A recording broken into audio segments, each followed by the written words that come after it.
नमस्कार। लिटकेन 2020 चैनल पर आप सभी दर्शकों का हार्दिक अभिनंदन। जैसा आप जानते हैं, हमने एक श्रृंखला चलाई हुई है, एक सीरीज हमारी चल रही है जिसमें विदेशों में बसे हुए उन भारतीयों से हम बातचीत करते हैं, उनसे हम जानने का प्रयास करते हैं कि जिस देश में वो रह रहे हैं उस देश में भारत, भारतीयता, भारत की संस्कृति और हिंदी भाषा किस रूप में, किस स्वरूप में वहां पर है, और उस देश में वहां के नागरिक हमारी भाषा, हमारी रहन सहन, हमारी संस्कृति को, हम लोगों को किस दृष्टिकोण से देखते हैं, किस तरह से वो भारत का एक सम्मान करते हैं। ये सारी बातें हमने अलग अलग जो लोगों से अलग अलग देशों में बातचीत करके जानने का प्रयास किया है। हमने फिजी में बात की है, हमने दूसरे कई सारे, नीदरलैंड है, हॉलैंड है, डेनमार्क है, अमेरिका है, यूके है, बहुत सारे देशों से हमने बातचीत की है। इसी श्रृंखला में आज हमारे साथ एक ऐसे शख्स हैं जो पेशे से डॉक्टर हैं, चिकित्सक हैं, चिकित्सक होने के साथ साथ एक बहुत अच्छे साहित्यकार हैं, और सबसे बड़ी बात है कि वो राजस्थान से ताल्लुक रखते हैं, जयपुर से ताल्लुक रखते हैं। इनका एक साहित्यिक संगठन या साहित्यिक संस्थान भी है, काव्य फाउंडेशन के नाम से इनका अभी भी जो कार्यरत है। भारत में लेखकों और साहित्यकारों के लिए वो बहुत बड़ा काम कर रहा है, और इसी तरह से अमेरिका में रहते हुए भी इन्होंने बहुत सारे काम किए हैं। हम सीधे चलते हैं डॉक्टर परीक्षित सिंह के पास। डॉक्टर साहब, आपका हार्दिक स्वागत, हार्दिक अभिनंदन आज के इस कार्यक्रम में। नमस्कार, बहुत बहुत धन्यवाद। भारत से दूर एक और घर जहां पर आप बसे हुए हैं, अमेरिका में आप हैं और चिकित्सा व्यवसाय से जुड़े हुए हैं, वहां के लोगों को चिकित्सा सेवाएं आप प्रदान कर रहे हैं। ऐसे में भारत से दूर रह करके और भारत को आप वहां किस तरह से देख पा रहे हैं? यहाँ भारतीय भी बहुत हैं। मैं जहाँ फ्लोरिडा में हूँ, टैंपा के इलाके में, वहाँ भारतीय बहुत हैं। विभिन्न प्रांतों से, राज्यों से डॉक्टर आए हैं और विभिन्न पेशों के लोग आए हैं, तो उनसे मिलने में बड़ा आनंद आता है। मेरे पास दो रोगी भी, मरीज भी भारतीय मूल के हैं, एक कोई वाह, कैरिबियन आइलैंड्स के हैं, तो थोड़ा अपने जो जड़ें होती हैं वो बार बार उनको छूने की वो अभीपसा होती है, वो मिल मिल के आनंद आता है। और फिर यहाँ हमने एक बार साहित्य गोष्ठियाँ का भी आयोजन किया था और प्रयास भी किया था, किंतु यहाँ उतनी सक्षमता से और उतने जोश से इन गोष्ठियों का आयोजन नहीं हो पाता।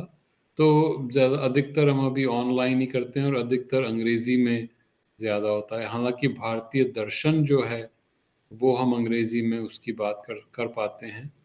और अभी कुछ समय पहले जो मेरी वेद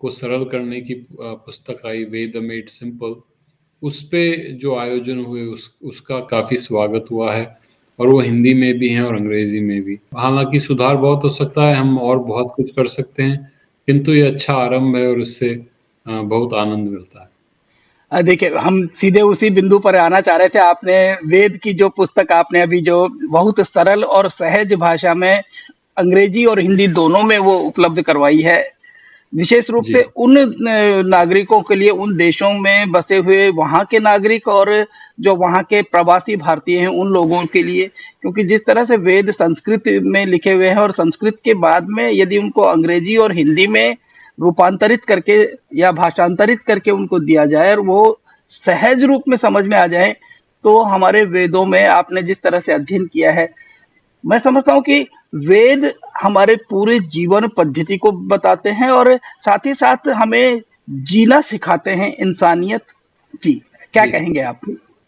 तो वेद में देखिए, आजकल वेद हम पढ़ते नहीं हैं, क्योंकि वेद में जो भाषा है वो बड़ी प्रतीकात्मक है। वेद बहुत बड़ा काव्य है, तो हमें ये समझ में नहीं आता कि जब अग्नि कहते हैं तो अग्नि से अर्थ क्या है। अधिकतर लोग समझते हैं कि वेद केवल कर्म कांड हैं, केवल जी, रूढ़ी हैं, रिचुअल्स हैं। जो अग्नि जलाई, उसमें आपने घी डाला या समिधा डाली और फिर देवों का आवाहन किया और देवों से आपने गायें मांगी या अश्व मांगे या पुत्र मांगे।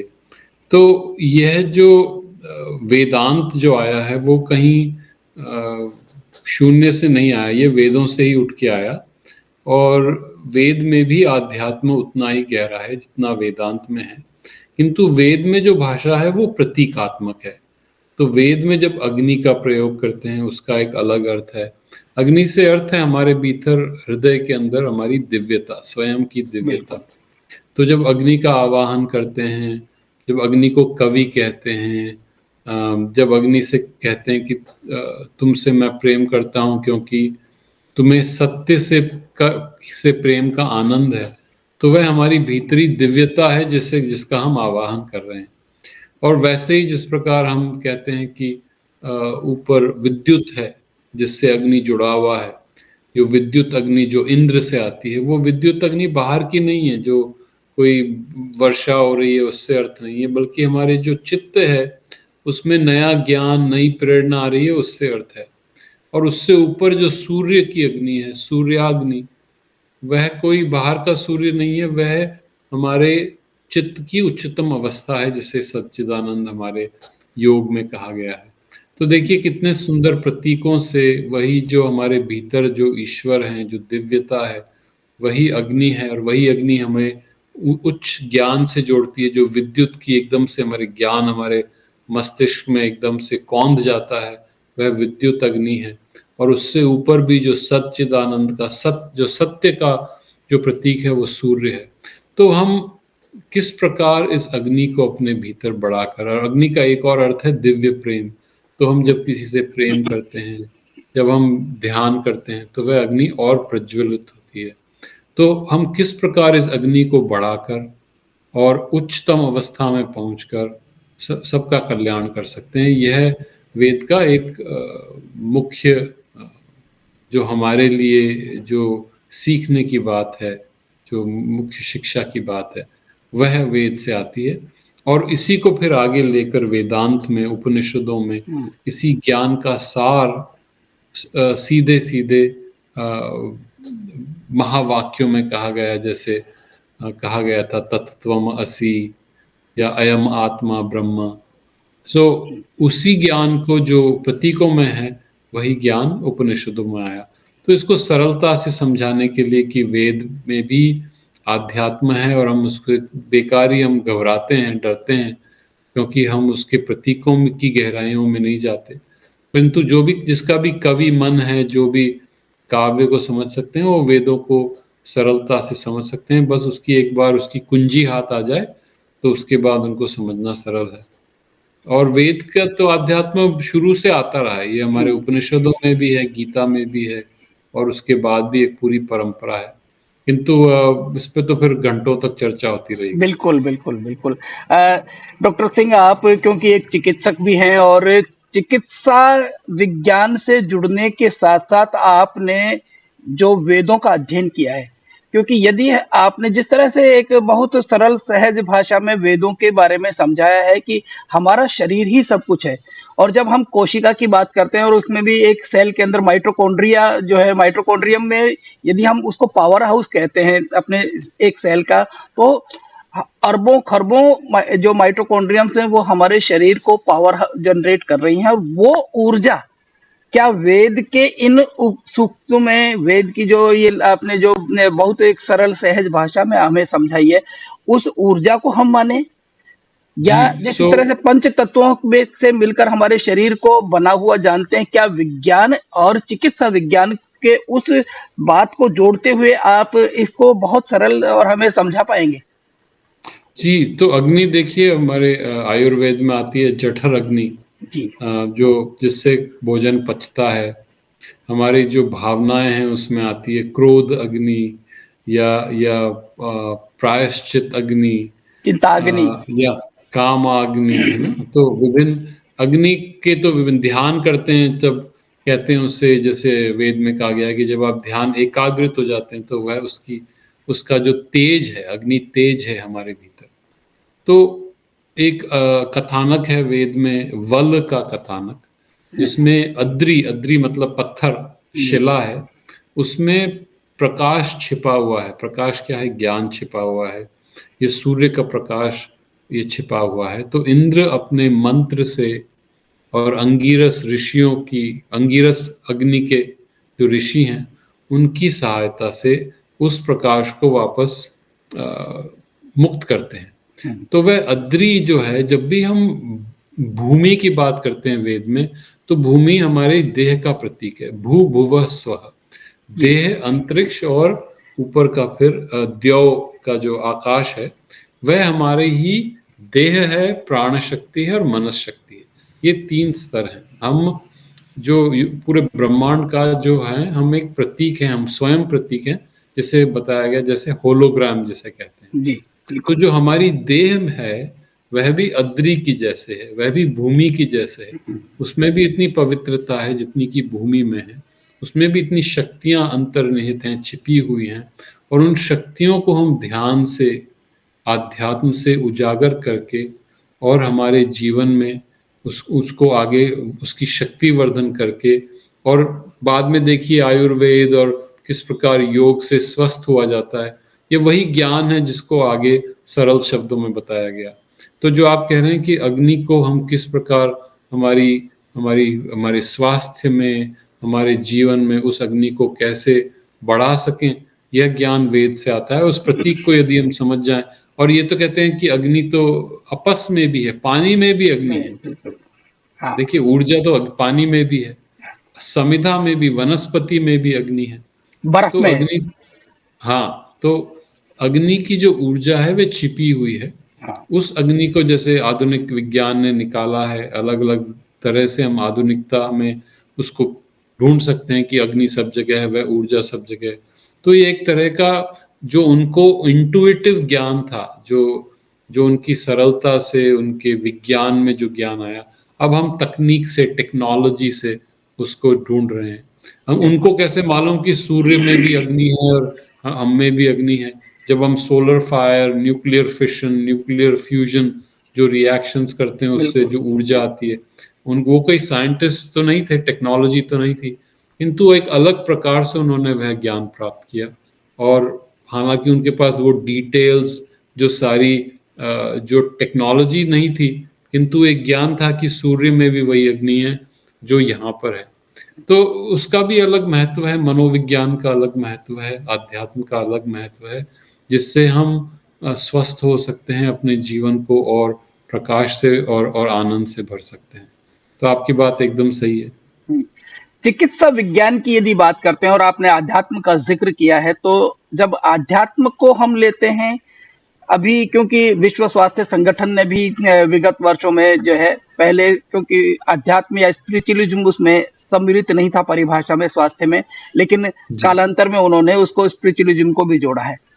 जी, जी। कितना महत्वपूर्ण है अध्यात्म एक व्यक्ति के स्वस्थ रहने के लिए, एक व्यक्ति के चिकित्सकीय जो सुविधाएँ हैं उनको बढ़ाने के लिए या चिकित्सा करने के लिए? बहुत महत्वपूर्ण है, मैं तो इसे बहुत देखता हूँ। बहुत से देखो समस्याएँ कितनी बढ़ गई हैं। जी, अभी तो हम कोविड से गुज़र रहे हैं, पूरे तो नहीं बचे हैं, किंतु अभी भी वापस कोविड आ रहा है। और जो जिन वृद्धों से, जो सीनियर्स हैं, उनका मैं उनका इलाज या जिनकी चिकित्सा करता हूँ, उनको दुःख भी बहुत होते हैं क्योंकि मित्र गुज़र जाते हैं, उनके प्रियजन बिल्कुल। गुज़र रहे हैं। तो वो बिना अध्यात्म के तो वो उन उन उनसे वो इस दुःख से कैसा सामना करें। तो अध्यात्म की बहुत आवश्यकता है, और जो मानसिक बल है, वह उसके बिना तो, जैसे डिप्रेशन अगर किसी को हो जाए, तो फिर उसकी जो मोर्टेलिटी, मॉर्बिडिटी जो कहते हैं हम, वो बढ़ जाती है। तो जीवन के जो अंतराल है, कितनी समय तक व्यक्ति जी सकता है, वो कम हो जाता है। जी, तो मनोविज्ञान पे जो साइकोलॉजी है, ताकि हम डिप्रेशन का सामना कर सकें, ताकि वे अपनी सेहत, अपने स्वास्थ्य का ध्यान रख सकें। उसी में फिर आगे कैसा खाना चाहिए, ये सब एक साथ अंतरंग रूप से जुड़े हुए हैं। तो बिना अध्यात्म के तो जीवन का भी कोई अर्थ नहीं है। और ख़ास तौर से हमारे क्षेत्र में मरीज़ों से गहरा हमारा संबंध होता है, फिर हम देखते भी हैं कि धीरे-धीरे वो गुज़र रहे हैं, तो हम स्वयं के लिए भी हमको अध्यात्म की आवश्यकता है और फिर मरीज़ों के लिए, रोगियों को भी उनके जो अध्यात्म है उसको जगाने के लिए। पिछले हफ़्ते ही मेरी एक मरीज़ थी जो केरला की थी। ओह! और वो बहुत कमज़ोर हो गई हैं, क्षीण हो गई, उनके भाई आए कैलिफ़ोर्निया से, तो मैं तो उनके साथ बैठा और बड़ी वो आध्यात्मिक थीं, तो उनका ईश्वर में गहरा विश्वास था और ईसाई हैं, पर उससे कोई मुझे अंतर नहीं है। मैंने तो कहा कि अब ईश्वर तुम्हें ऊपर ले जाना चाहें, तो ठीक है। तो उन्होंने सिर हिला दिया, हाँ, ठीक है। और यदि ईश्वर तुम्हें वापस तंदुरुस्त करके यहीं रखना चाहें, तो भी ठीक है। बोली, हाँ, ठीक है। तो वो तैयार थी, हुँ, मतलब 88 वर्ष की उम्र हो गई थी, वो वाह! तैयार थी। तो मैंने कहा अब आप जो इच्छा हो खाओ, मस्ती करो, परिवारजनों के साथ समय व्यतीत करो और जो भी होगा वो ठीक होगा। तो वो आनंद से गईं और उनमें भय नहीं था और मुझे लगता है कि अगर अध्यात्म का ये संबल नहीं होता, नींव नहीं होती, तो मैं उनसे ये कहता तो वो घबरा जाती, डर हाँ, जाती बिल्कुल। और टेंशन में, परेशानी में आ जाती। आराम से उन्होंने मेरी बात सुनी और एकदम से तैयार हो गईं। तो और उन्होंने जाते-जाते मुझे एक अच्छी-सी सुंदर-सी भेंट दी। तो वाह! तो वो अब देखिए उसमें तो हमारे जो चीज़ें हमें बाँटती हैं वो उनका महत्व नहीं है, जो चीज़ें हमें जोड़ती हैं, उनका बहुत महत्व होता है। तो उन्होंने जो मदर की जो मैडोना की एक आइकॉन दी मुझे, जी। तो उन्होंने बोला भी मुझे कि ये तो हमारी है, ये क्रिश्चियन है। मैंने कहा क्रिश्चियन हो या हिंदू हो इसमें कोई फ़र्क नहीं है, ईश्वर की है, तो मैंने बड़े प्रेम से उसका ग्रहण किया। तो अध्यात्म के बिना तो चिकित्सा हो ही नहीं सकती। बिल्कुल। आप ज़िक्र कर रहे हैं कि ईसाइयत की बात कर रहे हैं या इस्लाम की हम बात करते हैं या हम सनातन धर्म की बात करते हैं, सनातन संस्कृति की बात करते हैं। क्योंकि जब जिस देश में आप रह रहे हैं, अमेरिका जैसे देश में जो अति विकसित देशों में से आता है और वहाँ विकास की जो पराकाष्ठा है, वहाँ कहीं न कहीं स्पिरिचुअलिज़्म पीछे छूट गया है। योग जी। हमारा जो है वो पीछे छूट गया है। लेकिन जब लोगों के मन में ये आता है कि जैसे उन्होंने कहा कि ये हमारी है, क्या हम ईश्वर को, खुदा को, अल्लाह को हम टुकड़ों में बाँट सकते हैं अपने-अपने हिसाब से? क्योंकि आप चिकित्सक भी हैं और चिकित्सक होने के साथ-साथ आपने वेदों का अध्ययन भी किया है। सभी धर्मों का सार आपके हिसाब से क्या है?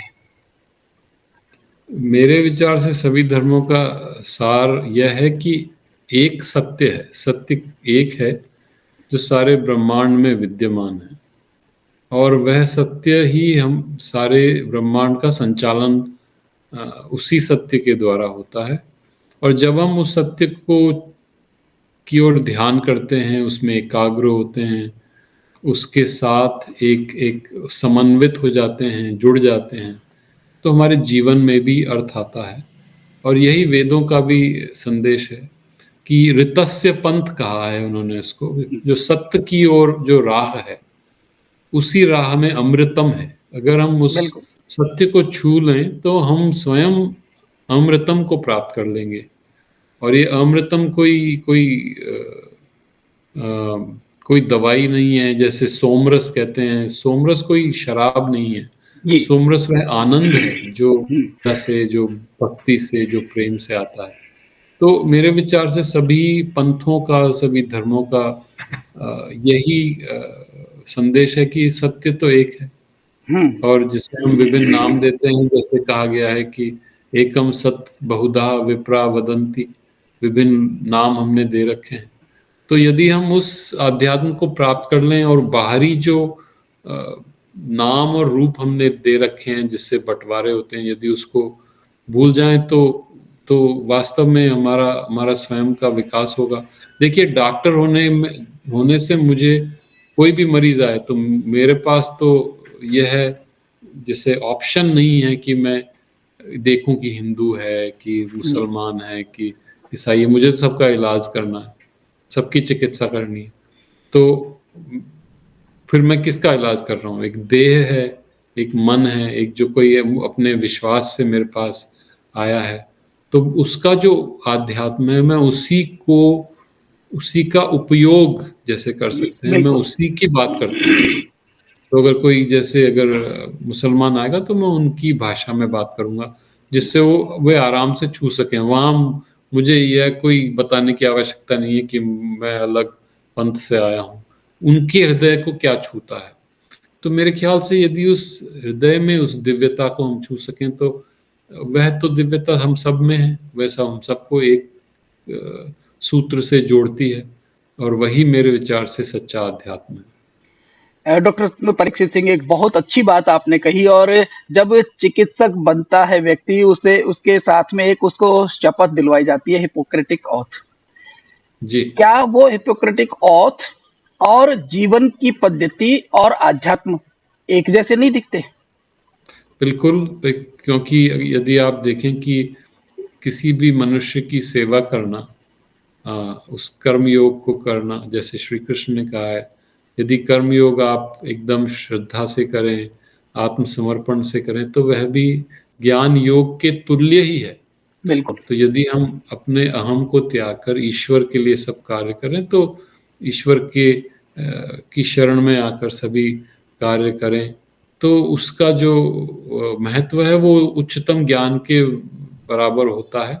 और श्री कृष्ण बार-बार कहते हैं अर्जुन से कि तू कर्म कर, कर्म कर।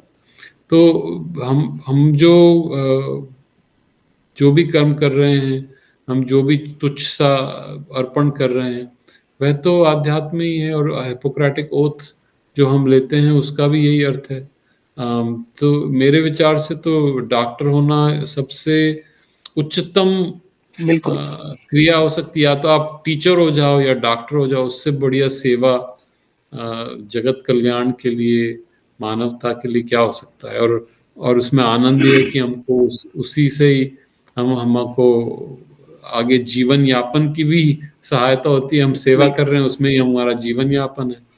तो इससे तो सुंदर हमारे कर्म योग में आध्यात्म एकदम अपने आप ही स्वतः ही जुड़ जाए, तो ये तो हम बहुत भाग्यवान हैं। बिल्कुल। और एक, क्योंकि आपने गुरु का ज़िक्र किया है, गुरुर् ब्रह्मा गुरुर्विष्णु गुरुर्देव महेश्वराय।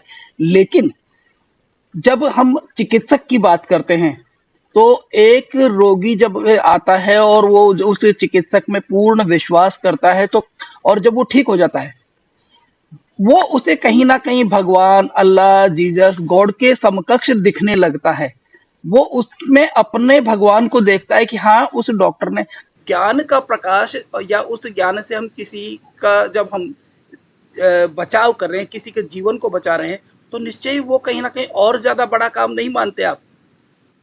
जी, बहुत सुंदर काम है। और यदि हम इसको निमित्त भाव से करें, केवल जैसे इंस्ट्रूमेंट होके जैसे कहते हैं, ज़रिया बन के, तो उसमें और भी उसका हम जगत का कल्याण, मानवता का कल्याण कर सकते हैं।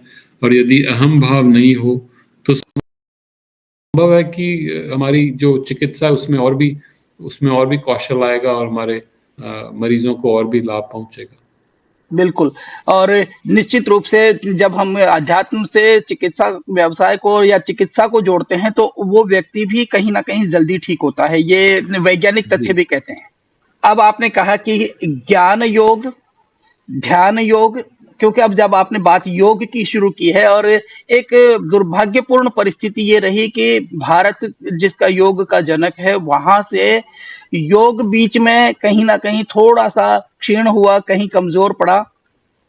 अमेरिका जैसे देश में जाकर के उसका नाम योगा हो गया, और आज भारतीय योगा कहने में कहीं ना कहीं अपने आप को गर्व महसूस करते हैं। जबकि यदि हम संस्कृति में देखें, संस्कृत के निष्ठ शब्दों में देखें और कहीं भी ढूंढे, तो योगा शब्द कहीं भी नहीं आता है। अ, तो कहीं ना कहीं दुख नहीं होता है कि योग से योगा बना और इसे हम योगा मान करके जो कर रहे हैं, वो कहीं ना कहीं दुख होता है? जी, तो देखिए संस्कृत में इसका जो उच्चारण है वो योग होगा, योग। योग, योग। हाँ। योग। तो हाँ। हिंदी में भी पूर्णता से यदि हम मात्रा को पूरा उसका वज़न दें उसका, तो जी, योग है। योग, वो हाँ। योगा हो गया, वो अंग्रेज़ी में उसका जब अनुवाद हुआ और फिर हम अपनी-अपनी स्वयं की एक भाषा से ही छूट गए। तो जैसे आप चरक बोलते हैं, सुश्रुत बोलते हैं, हाँ, तो वो चरका हो जाता है, वो सुश्रुता हो जाता है। तो हमें आवश्यक है कि वापस अपने संस्कृत जो उच्चारण है, हिंदी का उच्चारण है, तो क्योंकि आखिरी अ, वो हलंत के बाद की जो मात्रा है वो ध्वनि जो, तो हाँ, देनी पड़ती है। बिल्कुल, हाँ, तो बिल्कुल। योग कहने की बजाय हमने योगा कर दिया हाँ, और वो तो हम जो सिखाएँ अगर लोगों को, बच्चों को कि किस प्रकार उच्चारण करें तो ही उसका निराकरण होगा। बिल्कुल, क्योंकि यदि जैसे अभी लोग कृष्ण को कृष्णा बोलते हैं और कृष्णा जी, का तात्पर्य द्रौपदी से है, कृष्ण से कहीं भी संबंध नहीं है, या शिवा बोलते हैं तो हम उमा की बात करते हैं, पार्वती की बात जी, करते हैं, जी, शिव की बात हम नहीं करते हैं।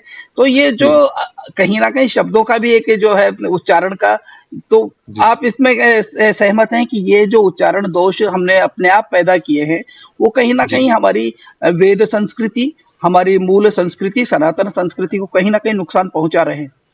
अवश्य, तो अब समझ नहीं है ना, तो बच्चों में हमने कहाँ सिखाया? देखिए, हम स्कूल में जब पढ़ते थे, तो हमको कभी किसने समझाया कि वेद में क्या है? कभी जी, उपनिषद की कभी बात नहीं हुई। एक अध्याय था गीता पर जो हटा दिया, 8वीं कक्षा में था जो टीचर ने कहा छोड़ दो इसको, पढ़ने की आवश्यकता नहीं है, मैं हुँ, इस पे प्रश्न नहीं पूछूँगा। तो पूरा जो हमारी जो शिक्षा पद्धति है उसमें जो हमारी संस्कृति से तो हमने कभी जोड़ा नहीं। तो हुँ, अब 50 वर्ष की उम्र में, इतने वर्षों के बाद काव्य, अध्यात्म का सब अध्ययन करके अब मैं समझना चाह रहा हूँ कि उस वेद में क्या है। तो बिल्कुल। ये तो हमको घुट्टी से आना चाहिए कि वेद में क्या है। ओ यदि हम हमारी संस्कृति को नहीं समझेंगे, हमारे इतिहास को नहीं समझेंगे, हमारे शास्त्र, हमारे साहित्य को नहीं समझेंगे, तो फिर हमारी संस्कृति तो अपने आप ही धीरे-धीरे खो जाएगी। तो बिल्कुल, बिल्कुल। इसी कारण से मैंने ये पुस्तक लिखी और एक और कारण था कि मेरी बच्ची थी जो करीब 15 वर्ष पहले वो स्कूल गई तो वो आके बोली कि आप तो पॉलीथीइस्ट हो, बहुदेववादी हो। हुँ, तो मैंने कहा ये तो सत्य नहीं है, हम तो बहुदेववादी नहीं हैं, हम तो एक ईश्वर पे विश्वास रखते हैं। नहीं, हमारी टीचर ने तो कहा कि आप पॉलीथीइस्ट हो, आप अलग-अलग देवों को मानते हो। तो मैंने कहा एक दिन मैं ऐसा लिखूँगा तेरे लिए पुस्तक, जिसमें सब समझाऊँगा और तेरी टीचर उसके बाद मेरी बात मान वाह! लेंगी। अब छोटी बच्ची है तो बच्ची के लिए तो जो टीचर कह दे, जैसे जो बिल्कुल, गुरु कह बिल्कुल। दे वही सत्य है। हुँ, तो वो धीरे-धीरे हमें बदलना पड़ेगा, समझाना पड़ेगा कि सनातन धर्म का अर्थ क्या है, उसमें एक ही सत्ता है, एक ही सत्य है, एक ही परमात्मा है। तो उसको विभिन्न देवों को जानने से या समझने से यह नहीं अर्थ नहीं है कि हम बहुदेववादी हैं, पॉलीथीइस्ट नहीं हैं। किंतु यह समझाना, सनातन धर्म को समझाना ही एक पूरा जीवन के लिए पूरा उसमें अपने आप को लगा देना है, तो मुझे इसमें प्रसन्नता है कि मैंने इसमें थोड़ा-सा अपना इसमें योगदान दिया है।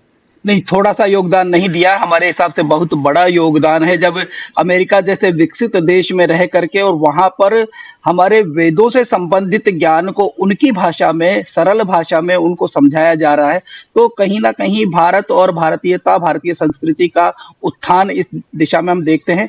हम चलते-चलते काव्या फाउंडेशन की बात करेंगे। जी, काव्या जी। फाउंडेशन के माध्यम से क्या किया जा रहा है? आपका उद्देश्य क्या है?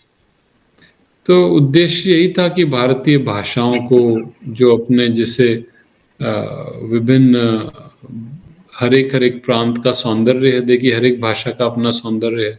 तो किस प्रकार उन उन उन भाषाओं में साहित्य को, काव्य को, नए लेखकों, कवियों को आगे बढ़ाया जाए और अनुवाद से मुझे विशेष प्रेम है, तो किस जी, प्रकार अनुवाद का के सौंदर्य से हमें पूरे जगत के साहित्य से को छूने का अवसर मिले और विभिन्न जो दर्शन हैं, उनको समझने का अवसर मिले, ताकि हमारी दृष्टिकोण भी विशाल हो। जी। यह हमारी ये प्रयास था और अभी 5 साल हो गए हैं धीरे-धीरे मुझे इस बात में प्रसन्नता है कि धीरे-धीरे इसका लोग इसके बारे में और सचेत हुए हैं और लोग जानने लगे हैं विभिन्न-विभिन्न प्रांतों में और विभिन्न-विभिन्न देशों में। तो अब ये तो सतत जीवन भर का कार्य और बिल्कुल। कई जीवनों का कई लोगों के लिए इसका अगर यदि हम कर सकें तो इसका मेरे विचार से हमारी संस्कृति और राष्ट्र में थोड़ा-सा इसका प्रभाव होगा। बिल्कुल। और काव्या फाउंडेशन जब आप कह रहे हैं कि संकीर्णताएँ हैं उनको कहीं न कहीं दूर कर रहा है, अपने व्यापक दृष्टिकोण में देखता है और जो स्थितियाँ बन रही हैं उनमें कहीं न कहीं धार्मिक संकीर्णताएँ हर धर्म में, जी। किसी एक धर्म की हम बात नहीं करते, हर धर्म में संकीर्णताएँ बहुत ज़्यादा आई हैं। जी, अवश्य और तो हमें भी त्यागना होगा जो भी हमारी संकीर्णता हैं, उन्हें समझ के त्यागना चाहिए, जो भी हमें बाँटता है उसे हटाकर पुनः हमारी जो सत्य है उस तक पहुँचे, हमारा जो सही में जो अध्यात्म है उसको छूने का प्रयास करें और एक वैश्विक स्तर हो, हमारे विचार में एक बृहद्दता हो, वह हमें चाहिए और यही एक भारत की महानता रही है। और व्यापक दृष्टिकोण हम रखें, व्यापक जी, समग्र जो संस्कृति है, समग्र संसार हमारा अपना वसुधैव कुटुम्बकम की हम बात करते हैं, तो उसी में जी, हम सर्वे भवन्तु सुखिनः सर्वे सन्तु निरामयाः की जो बात करते हैं, यही हमारा दर्शन है और उस दर्शन को लेकर के फ्लोरिडा जैसे इतने शहर के पास में आप चिकित्सक व्यवसाय हैं, चिकित्सा करते हुए अपने दर्शन, अपने ज्ञान और वैदिक ज्ञान को आप लेकर के चल रहे हैं, ये बहुत उत्कृष्ट श्रेणी का एक कर्म कह सकते हैं, जो असामान्य है, सामान्य नहीं है। इसके लिए तो हम आपको बहुत साधुवाद देते हैं और आप हमसे जुड़े एक दूर देश में रह करके भारतीय संस्कृति को आप जिस तरह पनपा रहे हैं, फैला रहे हैं, प्रकाशमान कर रहे हैं, वो भी हमारे लिए गर्व की बात है। भारतीयों के लिए गर्व की बात है, भारतीय होने के नाते सभी को गर्व है। आप इसी तरह से और आगे बढ़ाते रहें और हमारे लिए जो हमारे चैनल के लिए आपने समय निकाला, उसके लिए जो ज्ञान फैला रहे हैं, उसके लिए आप सबका बहुत-बहुत आभार। चिकित्सक होने के साथ-साथ आप वैदिक संस्कृति को, वेदों के ज्ञान को लेके चल रहे हैं। ये एक अभूतपूर्व कर्म है। आपका बहुत-बहुत आभार। तो ये थी डॉक्टर परीक्षित सिंह जो कि फ्लोरिडा अमेरिका में रह रहे हैं, उनसे हमारी बातचीत। हमें पूरा विश्वास है कि आज की बातचीत आपको बहुत पसंद आई होगी और एक बहुत मर्मस्पर्शी बातचीत हुई है। एक हमारे जो ज्ञान चक्षु खोलने वाली एक ऐसी बातचीत रही है, ऐसा हमारा मानना है। हमें तो ये भी उम्मीद है कि आपको बहुत ज़्यादा पसंद आएगी। यदि आपको ये बातचीत पसंद आती है तो आप कमेंट बॉक्स में जाके कमेंट ज़रूर करें। डॉक्टर साहब का आप धन्यवाद ज्ञापित कर सकते हैं कि किस तरह से दूर देश में वैदिक संस्कृति, वैदिक ज्ञान को वो फैला रहे हैं। हमारे चैनल को भी आप सब्सक्राइब कीजिए यदि आपको पसंद आता है और एक बार फिर से हम आप सभी दर्शकों का आभार व्यक्त करते हैं जो आपने ये देखा और इसी तरह से भारतीय ज्ञान, भारतीय संस्कृति और भारतीय वैदिक दर्शन को आप एक दूसरे को समझा के आगे बढ़ाएं। यही ज्योति से ज्योति जलाते चलो की बात है। यही हमारी सनातन संस्कृति है। नमस्कार।